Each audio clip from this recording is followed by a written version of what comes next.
नमस्कार दोस्तों, हमारे YouTube चैनल में आपका स्वागत है। दोस्तों, आज की वीडियो में हम कंप्यूटर के प्रश्न लाए हैं जो कि विभिन्न प्रतियोगी परीक्षाओं में इससे प्रश्न पूछे जाते हैं और बहुत ही महत्वपूर्ण होते हैं। तो दोस्तों, बिना देरी के आज की क्लास हम स्टार्ट करते हैं। तो दोस्तों, यदि हमारे चैनल पर आप नए हैं तो चैनल को सब्सक्राइब कर लीजिए और वीडियो को अपने दोस्तों में ज़्यादा से ज़्यादा शेयर कर दीजिए और वीडियो को लाइक करना बिल्कुल मत भूलिए। चलिए दोस्तों, आज का सेशन हम पूरी एनर्जी और ऊर्जा के साथ शुरू करते हैं। तो आज की कड़ी में पहला प्रश्न है, निम्नलिखित में से सामान्य तौर पर प्रयोग किए जाने वाली फ्लॉपी डिस्केट का साइज क्या है। तो दोस्तों, पहला ऑप्शन दिया गया है 312। ये सर जो है ये गलत दिया गया है, 312 नहीं होगा, ये 3 सही 1/2 अर्थात 3.5 इंच। और दूसरा ऑप्शन है 5 इंच, तीसरा ऑप्शन है 4 इंच, चौथा ऑप्शन है 3 इंच। तो दोस्तों, हमारा इसका आंसर जो है कौन सा सही होगा? तो जो इसका सामान्य तौर पर प्रयोग किया जाता है फ्लॉपी डिस्क, इसका जो है साइज कितना होता है 3.5 इंच। तो हमारा पहला ऑप्शन बिल्कुल सही है, पहला ऑप्शन बिल्कुल सही है। तो दोस्तों, इसको जो है 312 इंच ना कर करके इसको 3.5 इंच कर लेंगे। चलिए दोस्तों, अगला देखते हैं। अगला क्वेश्चन है हमारा, विज्ञान और टेक्नोलॉजी उपकरण पार्कों में निम्नोक्त में से किसका स्थान नहीं है? पहला ऑप्शन है प्रशिक्षण, दूसरा ऑप्शन है परीक्षण एवं अंक शोधन, तीसरा ऑप्शन है प्रौद्योगिकी विकास, चौथा ऑप्शन है उपक्रम चालकों के लिए धन एकत्रित करना। तो दूसरे का हमारा कौन सा ऑप्शन सही होगा दोस्तों? तो हमारा ऑप्शन इसका डी सही होगा, उपक्रम चालकों के लिए धन एकत्रित करना। यह जो है इसमें इसका स्थान नहीं है, इसमें विज्ञान और टेक्नोलॉजी उपक्रम पार्कों में इसका स्थान नहीं है, बाकी का तीनों का स्थान है। किसका किसका है?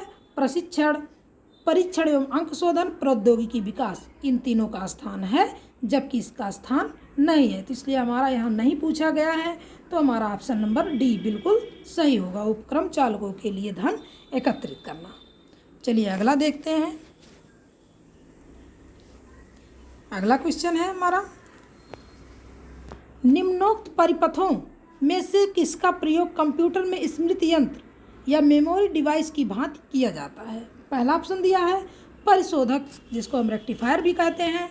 दूसरा ऑप्शन है उलट पलट, जिसको हम फ्लिप फ्लॉप भी कहते हैं। तीसरा ऑप्शन है तुलनित्र, जिसको हम कंपैरेटर कहते हैं। चौथा ऑप्शन है क्षणकारी, तो इसको क्या कहते हैं? एटेन्यूएटर भी कहते हैं। तो इसका हमारा कौन सा ऑप्शन सही होगा तीसरे का? तो जो है कंप्यूटर में स्मृति यंत्र की भांति जो है कौन कार्य करता है दोस्तों? फ्लिप फ्लॉप ड्राइव जो है, फ्लिप फ्लॉप जो है डिवाइस हमारा काम करता है। इसको हम उलट पलट यंत्र भी कहते हैं। क्या कहते हैं? उलट पलट। तो हमारा बी ऑप्शन बिल्कुल सही है, तीसरे का बी। अगला देखते हैं, संगणकों में मौलिक प्रयोज्यता के लिए A&D का प्रयोग किस लिए करते हैं? तो इसका पहला ऑप्शन है जोड़ने के लिए, दूसरा ऑप्शन घटाने के लिए, तीसरा ऑप्शन गुणा करने के लिए, चौथा ऑप्शन भाग देने के लिए। तो दोस्तों, इसका कौन सा ऑप्शन सही होगा?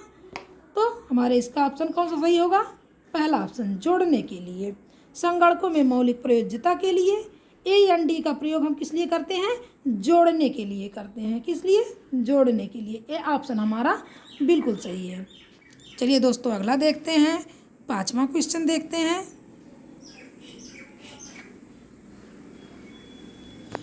निम्नोक्त में से कौन सी दूरसंचार की मूल्य जुड़ी सेवा नहीं मानी जाती है? पहला ऑप्शन है इलेक्ट्रॉनिक मेल, दूसरा है STD, तीसरा है फैक्स, चौथा है रेडियो पेजिंग सेवा।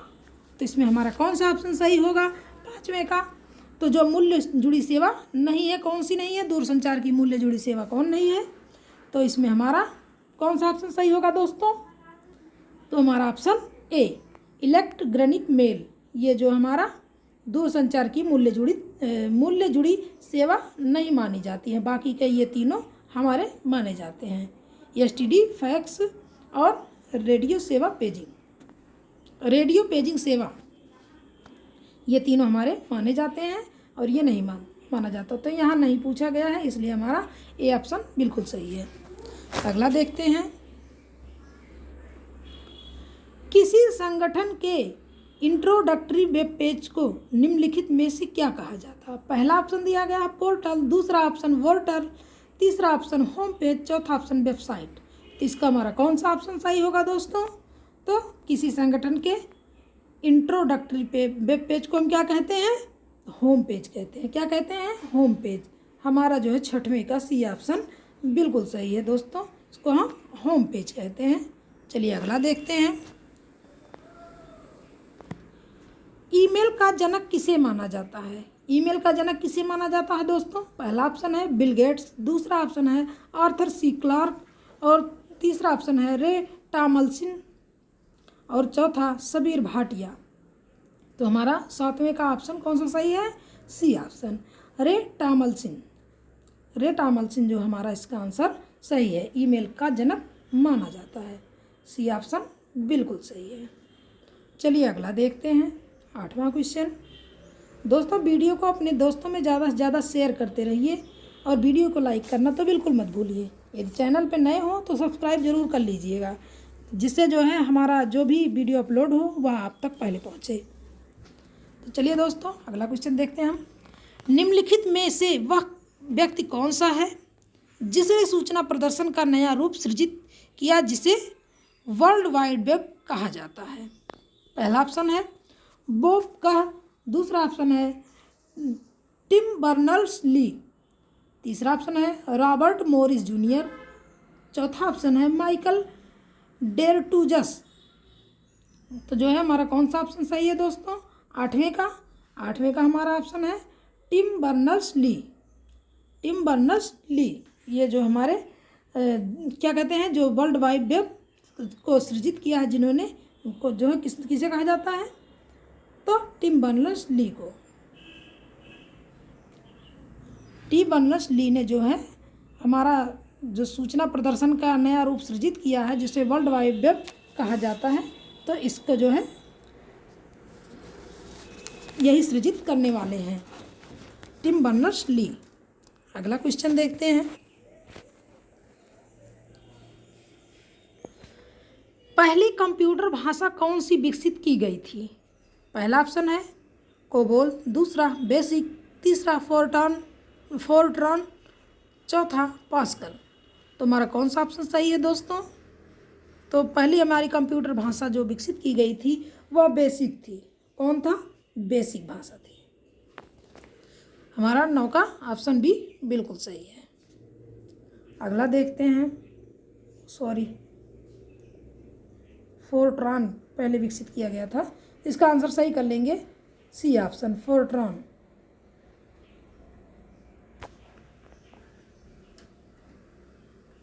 अगला देखते हैं,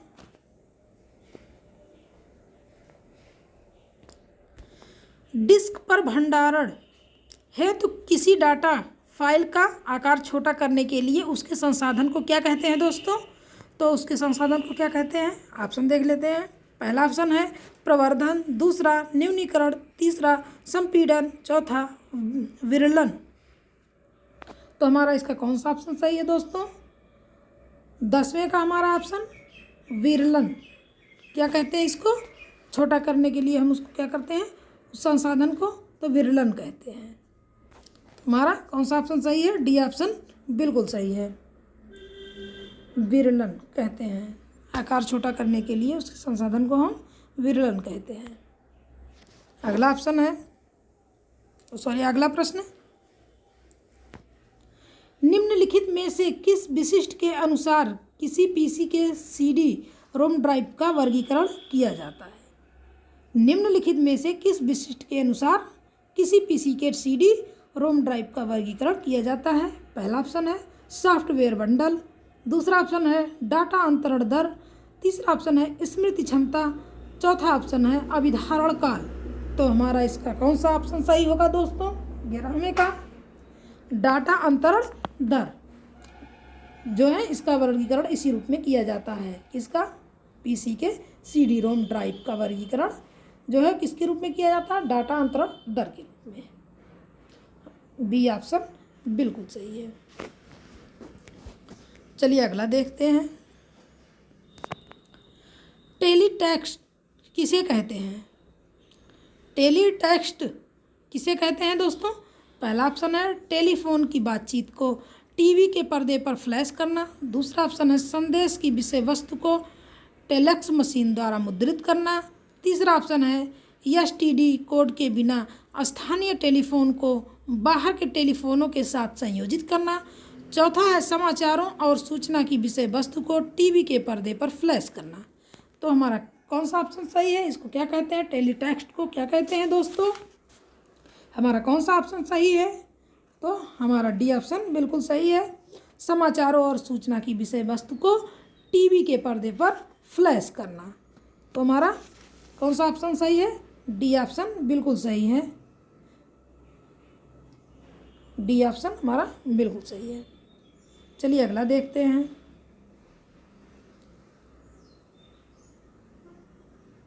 एक इंटेलिजेंट टर्मिनल की क्या विशेषता होती है? एक इंटेलिजेंट टर्मिनल की क्या विशेषता होती है? पहला ऑप्शन दिया गया है इसमें माइक्रो प्रोसेसर होता है किंतु यूजर द्वारा इसका प्रोग्राम नहीं किया जा सकता।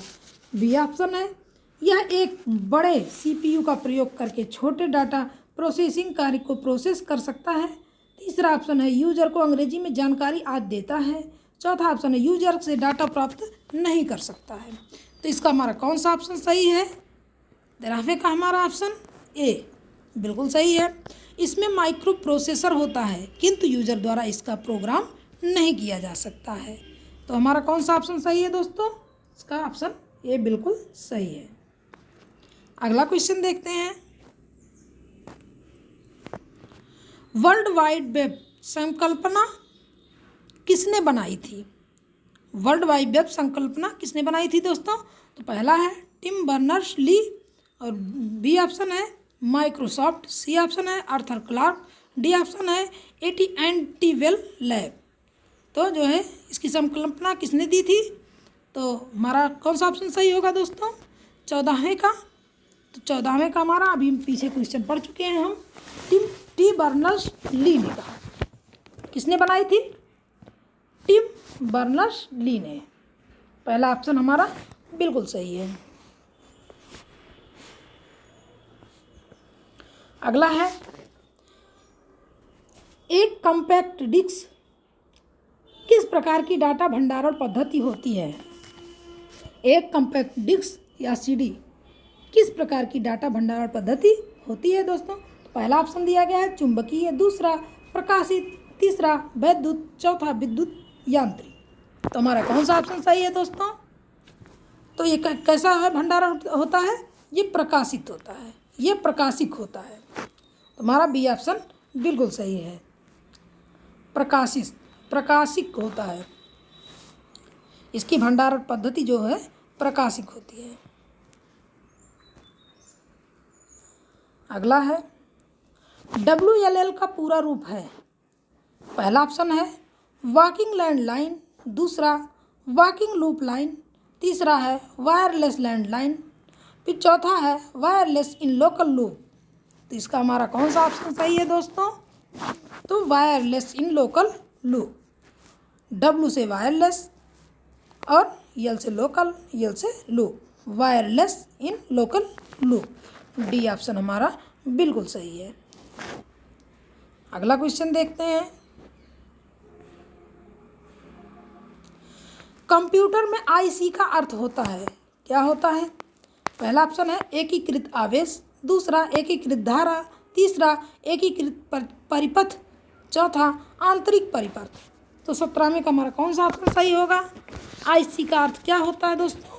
तो हमारा IC का अर्थ है एकीकृत परिपथ। तो हमारा सी ऑप्शन बिल्कुल सही है, एकीकृत परिपथ। कंप्यूटर में IC का अर्थ होता है एकीकृत परिपथ। अगला देखते हैं।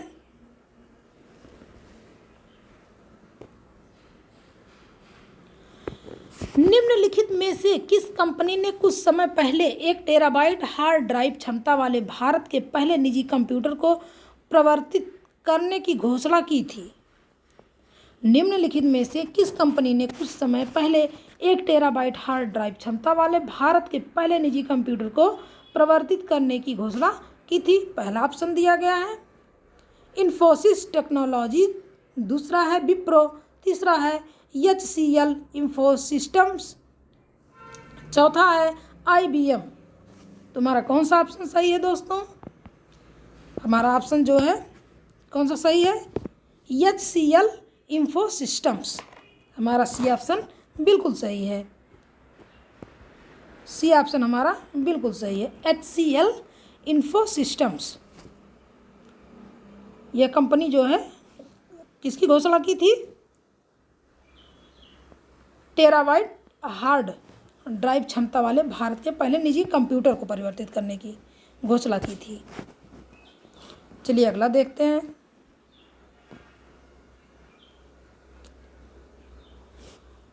कंप्यूटर वायरस होता है एक रासायनिक द्रव्य जो सिलिकॉन पर आक्रमण करता है। दूसरा ऑप्शन एक सूक्ष्म जीव जो एकीकृत परिपथों को नष्ट कर देता है। तीसरा ऑप्शन वह डाटा जिसे कंप्यूटर संभाल नहीं पाता है। चौथा ऑप्शन एक विशेष प्रकार का कंप्यूटर प्रोग्राम। तो हमारा कौन सा ऑप्शन सही होगा दोस्तों?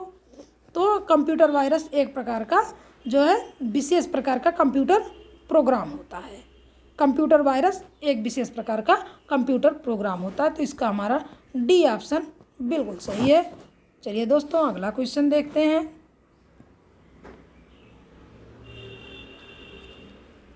इस वीडियो का लास्ट क्वेश्चन, नैनो टेक्नोलॉजी उन पदार्थों से संबंधित है जिनकी विमाएँ हैं।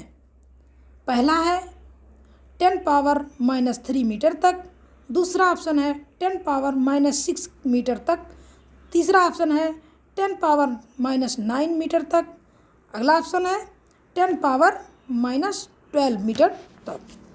तो इसका हमारा कौन सा ऑप्शन सही होगा दोस्तों? तो नैनो टेक्नोलॉजी का जो है उन पदार्थों से संबंधित है जिनकी विमाएँ कितनी होती हैं? 10 पावर -9 मीटर तक। जो है इसका कौन सा ऑप्शन सही है दोस्तों? सी ऑप्शन बिल्कुल सही है। यह बहुत ही सूक्ष्म होता है। 10 पावर -9 का मतलब बहुत ही सूक्ष्म, जिसको हम खुली आंखों से नहीं देख सकते हैं। उसके लिए सूक्ष्मदर्शी या उससे भी जो अधिक क्षमता वाले जो क्या कहते हैं सूक्ष्मदर्शी होते हैं, उसके द्वारा हम इसको देख पाएंगे। तो इसका जो है इनकी विमाएँ कितनी है? 10 पावर -9 मीटर तक। तो आज के लिए वीडियो में बस इतना ही। तो दोस्तों हमें उम्मीद है आपको वीडियो पसंद आया होगा, इसके प्रश्न आपको अच्छे लगे होंगे। तो दोस्तों हमारे चैनल से आप जुड़े रहिए, इसी तरह से हम और अच्छे अच्छे प्रश्नों को आपको प्रोवाइड कराएंगे। तो दोस्तों आज के लिए बस इतना ही। धन्यवाद। जय हिंद। वंदे मातरम।